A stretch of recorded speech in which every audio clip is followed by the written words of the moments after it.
After years of building up his reputation, former morning TV king Matt Lauer watched it all come crashing down in 2017 due to a flood of sexual misconduct accusations. After being exposed as a predator, the man who had cheerfully welcomed millions of people every morning was cast out of the industry he had helped shape. Come with us as we follow Lauer's tragic downfall, the damage he caused to his victims, and his contentious efforts to make a comeback. As co-host of The Today Show on NBC, Matt Lauer was a familiar face to millions of Americans for more than 20 years. He started his ascent to the top in 1992 as a temporary newsreader for the network. Lauer was promoted to co-anchor with Katie Couric in 1997 after his charisma and charm, despite his short stature of 5 feet 11 inches, caught the attention of executives. As the public face of America's most watched morning show, Lauer had a wide range of duties and responsibilities. He interviewed many famous people, from presidents to pop stars, demonstrating his versatility as a journalist. Lauer's charisma and ability to connect with guests made him a trusted figure in the news industry. His star kept rising, and he soon became one of the most influential and famous figures in television news. His influence went beyond the studio, and people often sought his opinion on various issues. He was not just a journalist, but also a tastemaker, and his endorsements and suggestions had great weight. At the height of his career, Lauer was reportedly able to spend more time with his family thanks to the fact that NBC agreed to pay for his helicopter rides to and from his Hamptons home, a perk that came with his exorbitant salary of $25 million per year, enough to make him one of the highest-paid journalists in the world. His on-screen rapport with his co-anchors, especially Katie Couric, was undeniable, and their on-screen chemistry was a big reason in the show's success. However, rumors of Lauer's inappropriate behavior started circulating behind the scenes, despite his enormous success. He was known for his quick wit and self-deprecating humor, which won him audiences across the country. Although it was taken lightly as a joke at the time, a 2006 video of Lauer making sexually explicit comments to his co-anchor Meredith Vieira during a commercial break hinted at a darker side of Lauer's personality that would eventually come to light. Despite these red flags, Lauer's career took off. He was offered more responsibility and opportunities, including hosting the opening ceremonies of multiple Olympic Games. His interviews with world leaders and celebrities were frequently the most talked-about parts of The Today Show, further solidifying his position as a media behemoth. In November 2017, it was announced that Matt Lauer had been fired from his role as co-anchor of The Today Show. The reason given was a sexual misconduct allegation made by a colleague, which led to the revelation that the alleged misconduct happened during the 2014 Winter Olympics in Sochi, Russia. While details were initially withheld, it was later revealed that the encounter had been consensual, which the network rejected. In a memo to staff, NBC News chairman Andrew Lack stated that while this was the first complaint of its kind filed against Lauer, there was reason to believe that it was not an isolated incident. This suggestion that Lauer's inappropriate behavior may have been a pattern rather than an isolated incident deeply concerned many.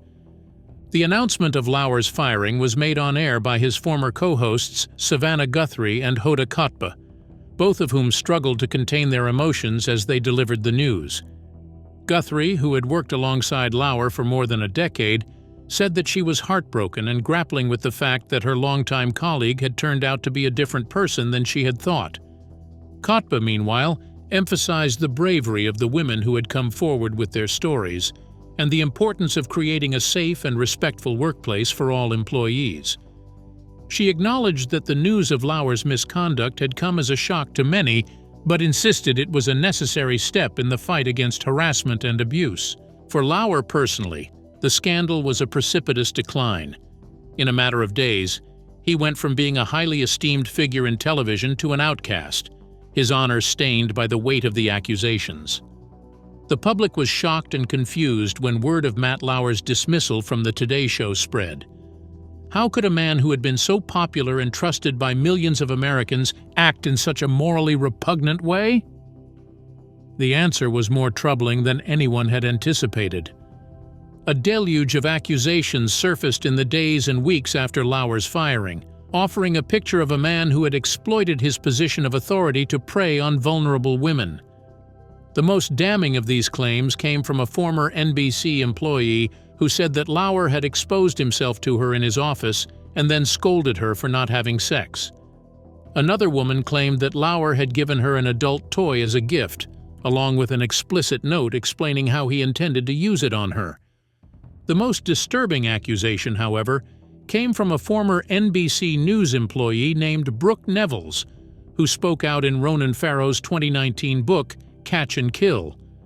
Nevels claimed that after a night of drinking with colleagues at the 2014 Winter Olympics in Sochi, Russia, Lauer had physically assaulted her during her second visit to his hotel room, despite her repeated refusals. Nevels had gone to Lauer's room twice that night, once to retrieve her press credential and the second time at his invitation. Many in the media industry and beyond were shocked and horrified by the allegation. Lauer denied the accusation, saying the encounter had been consensual. In a long statement, he portrayed Nevels as a betrayed lover who had pursued him and then betrayed him when he attempted to end the relationship. However, Nevels was not the only one who had accusations against Lauer. A disturbing pattern emerged as more and more women came forward with stories of harassment and abuse at NBC. Several of the women described a culture of fear and intimidation, where Lauer's behavior was known, but few were willing to speak out. Some of the women claimed to have reported his behavior to superiors, but had been ignored or dismissed. Others said they had been harassed or threatened by Lauer. Matt Lauer remained resolute in the face of the shocking allegations, denying any wrongdoing and insisting that his encounters with his accusers, including Brooke Nevels, were completely consensual. In a long statement, Lauer portrayed himself as the victim of false accusations, claiming that he had been unfairly slandered and that his reputation had been ruined. The scandal's impact went well beyond Lauer's career. His long-term partner, the Dutch model Annette Roque, sought a divorce 3 months after the accusations surfaced, aiming to end their marriage. The couple had 3 children together but had reportedly been living apart for some time, with Lauer spending the week in Manhattan and Roque at their Hamptons home. The accusations against Lauer were the last straw for Roque. In her divorce filing, Roque allegedly accused Lauer of cruel and inhumane treatment, claiming that he had engaged in a pattern of controlling and abusive behavior throughout their marriage. Although Lauer denied the claims, the damage had already been done. The divorce was finalized in September 2019, with Roque reporting the news. However, Roque wasn't the only one who severed relations with Lauer following the scandal. Several of his closest friends and colleagues also rejected him, seemingly appalled by the revelations of his misconduct. One of his longtime friends and co-anchors, Katie Couric, with whom he had worked closely for more than a decade, was similarly profoundly affected and decided to put some distance between themselves.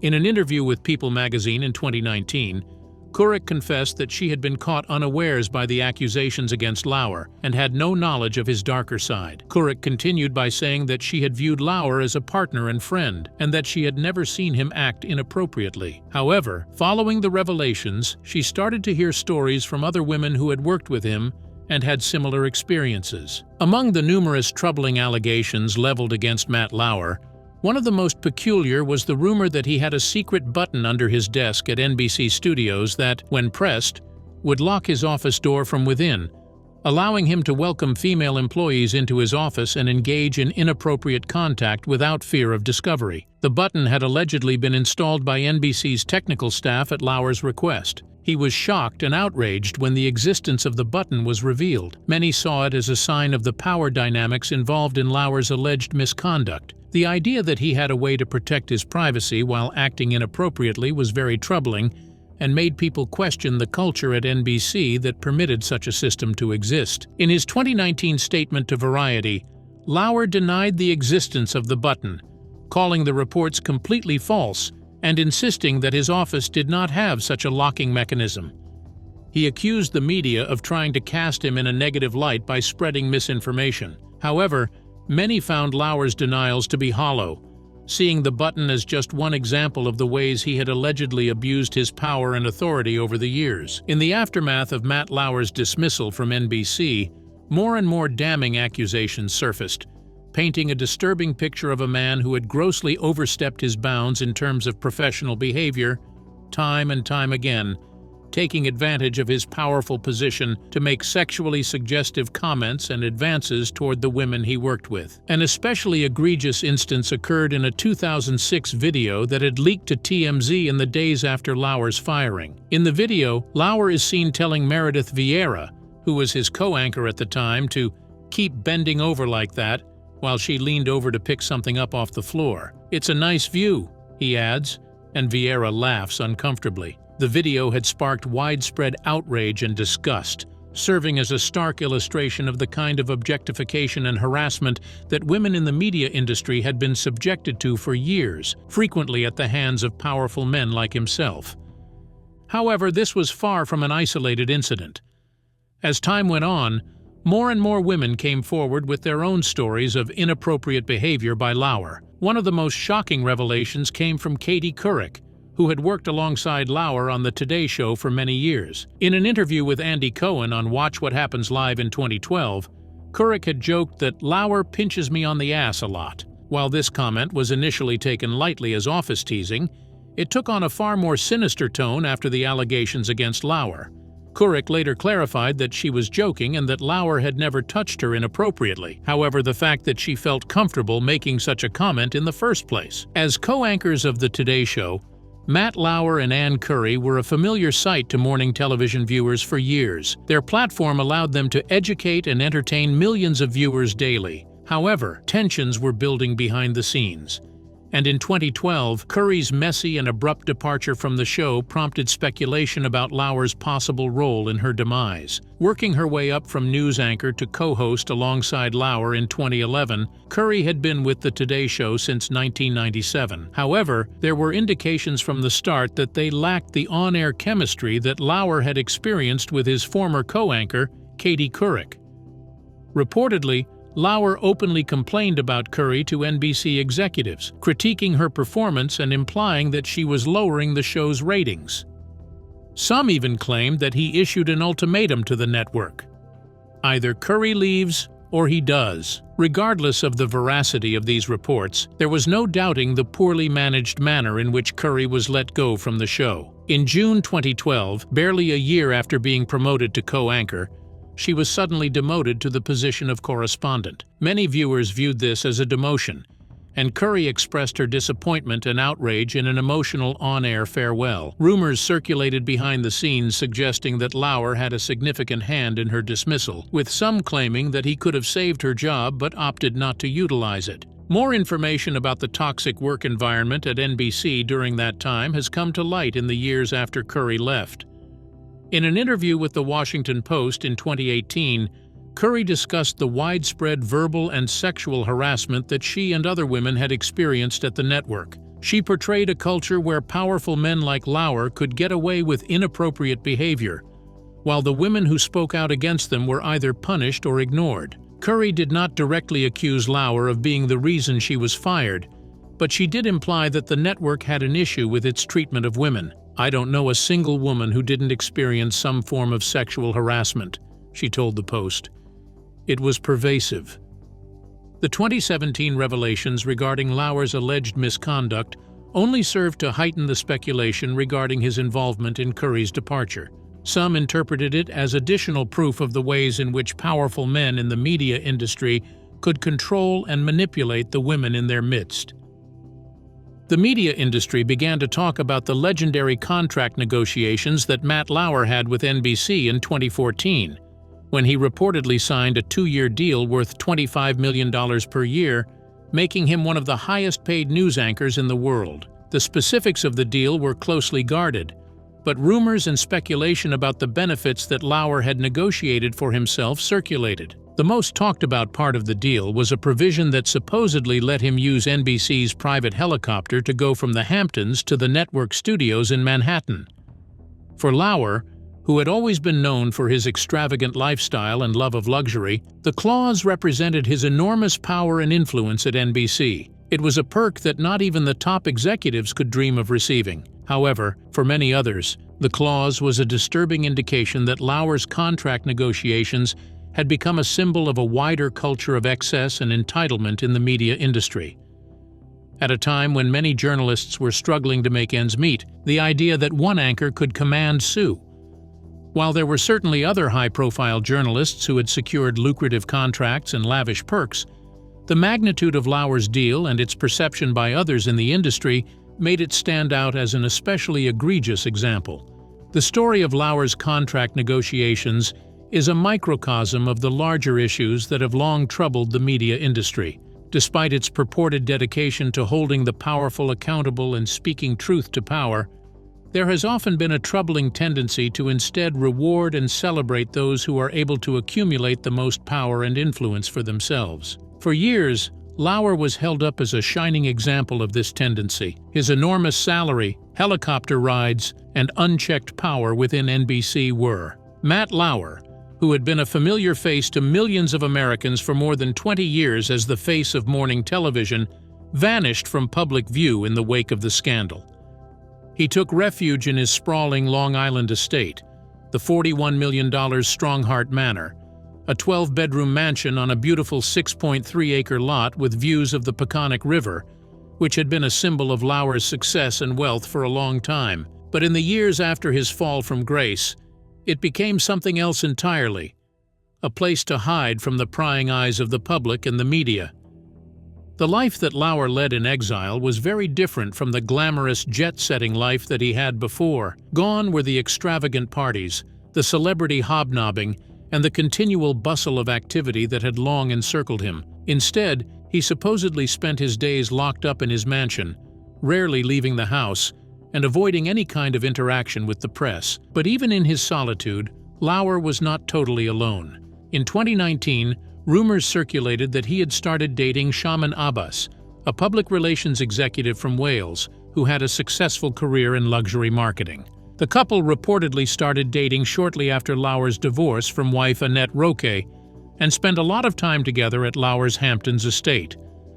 Despite the newfound camaraderie, according to those close to the former anchor, Lauer's life after the scandal was anything but the idyllic existence he had known. He reportedly struggled to accept the abrupt end to his career, reputation, and public profile, and he spent a lot of time alone in his mansion. Avoiding people and even his once close friendships were strained because of the accusations. Many of Lauer's former colleagues and associates, including some who had known him for decades, reportedly had distanced themselves from him, either because they were repulsed by his alleged actions or because they were afraid of being associated with something bad. In 2021, a source informed People magazine that Lauer had grown more reclusive since his firing, rarely contacting old friends or acquaintances. Despite his attempts to remain private, he was still photographed a few times by paparazzi, usually in the Hamptons or on trips with Abbas.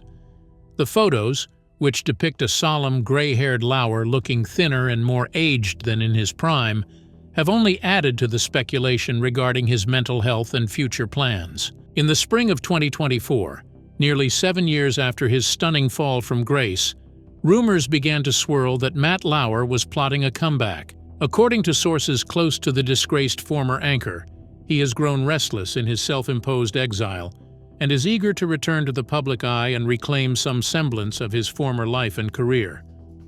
The rumors first surfaced in the pages of Us Weekly, which reported that Lauer had begun reaching out to old friends and colleagues in the media industry, testing the waters for a potential return.